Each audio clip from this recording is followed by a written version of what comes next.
Hello everybody, my name is KingStix and today I'm going to show you my Bloodrazor Jungle Warwick build. It's a lot of fun.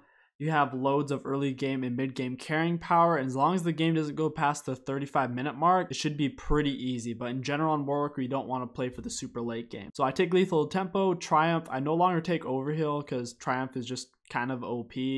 It's a way better version of Dangerous Game, I suppose. Then I like to take Alacrity for the extra attack speed. I don't like taking Tenacity because Warwick can avoid most CC with his Q and ultimate anyways. Last Stand is best on Warwick since he's typically fighting at half health or less. Then I will take Domination with Ghost Portal for counter jungling and defensive jungling, just depending on what's going on, and Ravenous Hunter as well. This will help you out a lot with staying alive. For Bloodrazor attack speed Warwick, your starting items are very standard, the ones you always take on Jungle Warwick.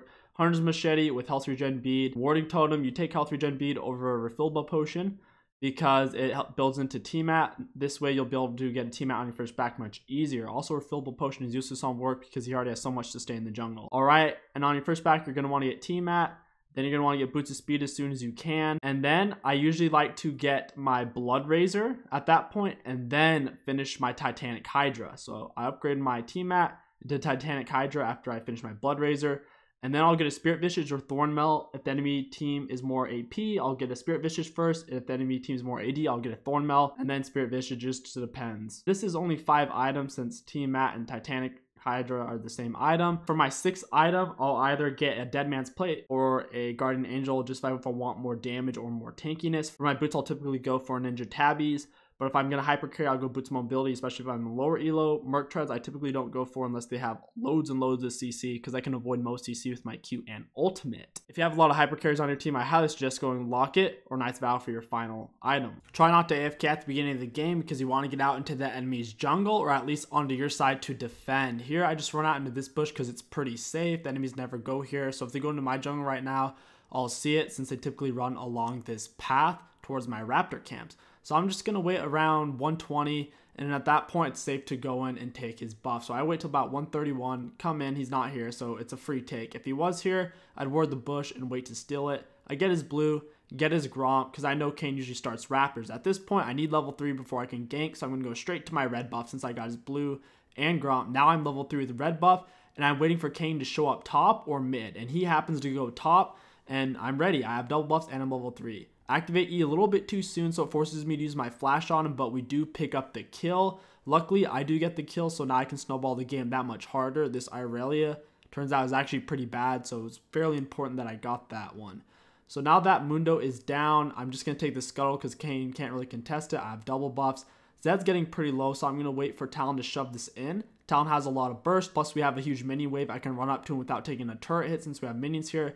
I'm just going to Q him. Talon did a great job taking turret and doing damage. We do pick up the kill. Zed misses out on a lot of minions, and I'm going to cross through Kayn's jungle. The mid game on Warwick is pretty much whenever you hit level 6, make sure you go back to the original buff that you stole and take it again. If you don't take it again, you're just wasting free resources because enemies typically aren't predicting it, and Kayn's probably at his raptors or red right now because he's not really paying attention. Plus, if he does come, I could easily solo him.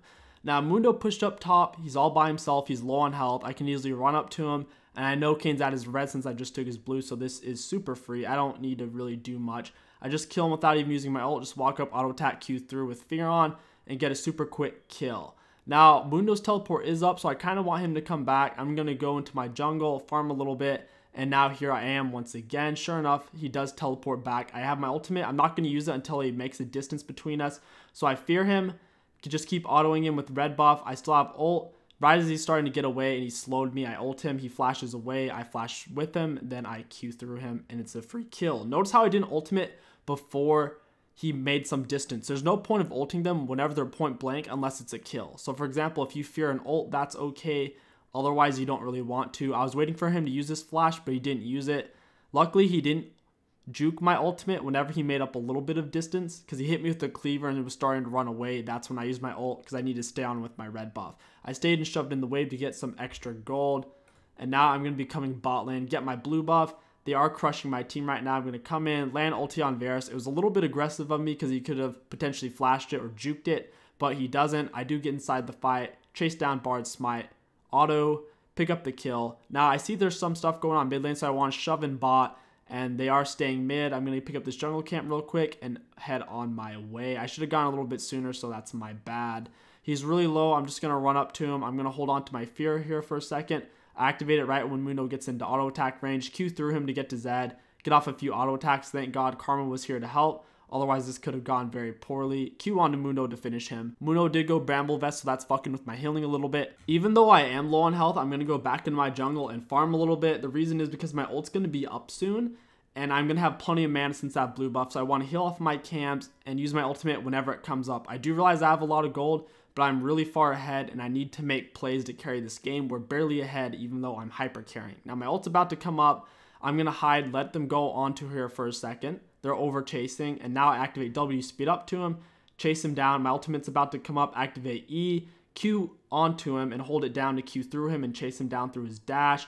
Stay on the Bard, great Karma Shield. My ultimate's going to come up, so I'm acting like I'm not going to chase him anymore. Turn around, immediately ult, smite Q, and I get the kill. Zed doesn't come on to me because he's going to get destroyed. I have 2 levels on him. Karma is here as well, so if he does go onto me, she can simply shield me, and we'll pick up another kill, so it's whatever. At this point, my best bet is to just leave. There's really no point of staying mid. I don't have ult flash, and Zed's full HP under turret, so really no point of staying there. I'm just going to go for Herald since we did kill Kayn. He's spawning in right about now, and the bot lane isn't here. There's no one here to contest me. Whenever you can take Herald for free on a jungler and your ultimate is down, that's a really good time to do it, because you can't ult the Herald anyways, so you can't really gank lane that well at this point, and there's no one here to stop me. So there isn't really a better time to take the Herald than now, since I can't do anything anyways. Now, as I'm taking it, notice how I auto-attack it. I'm constantly moving to the back of it to auto-attack its back. Sometimes I just stand still, auto it, and to Q through it to hit it in the back. On champions that aren't Warwick, where you don't have a dash, you just need to keep moving and autoing. That way you can make it to its back to hit it whenever its eye comes back up to get off that massive damage. Zed's pretty low, but he's under turret, and I don't have ultimate. If I had ult, I would go for him, but I just don't have it up yet.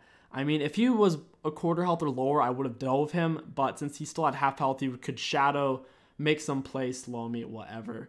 Now that Zed back, I'm going to take down turret with Karma. If Kayn goes onto us, we could probably kill him before he does anything. I would just fear, auto attack, Q, auto attack, and then ult him right as he's coming out of the fear.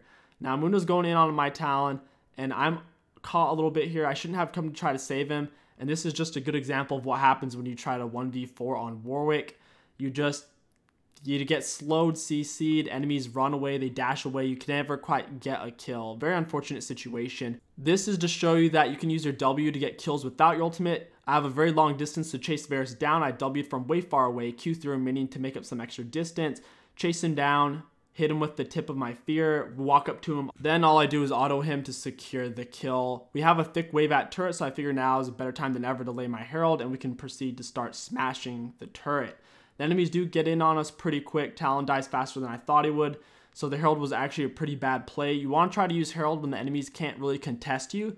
That way you can keep breaking turrets with it. Since the enemies were in the area and actually had more power than us, since Irelia was at base and Talon was dead, that was actually a really bad time to use it. I knew Bard was going to come up to ward it, so I walk up, auto attack, Q through, fear, and it's a free kill. Whenever you know the enemy is about to ward the bush, all you need to do is exit it and begin attacking them. If you don't think they have a ward and they're not going to ward the bush, just wait for them to enter the bush. That way you can start attacking them before they have time to react. Otherwise, since it's a support, I knew he was going to ward it, so I just walked out and hit him before he could react to me being there, since he had already anticipated the move command. Now in the late game, if an enemy is dead or someone's out of position like that Varus, just ult them, take them down like you saw there. I knew Bard couldn't stun me since my minion wave and teammates weren't quite with me yet, and Mundo has no CC, so I knew it was going to be uninterrupted. Just stayed on Varus, Q'd through him after ult ended.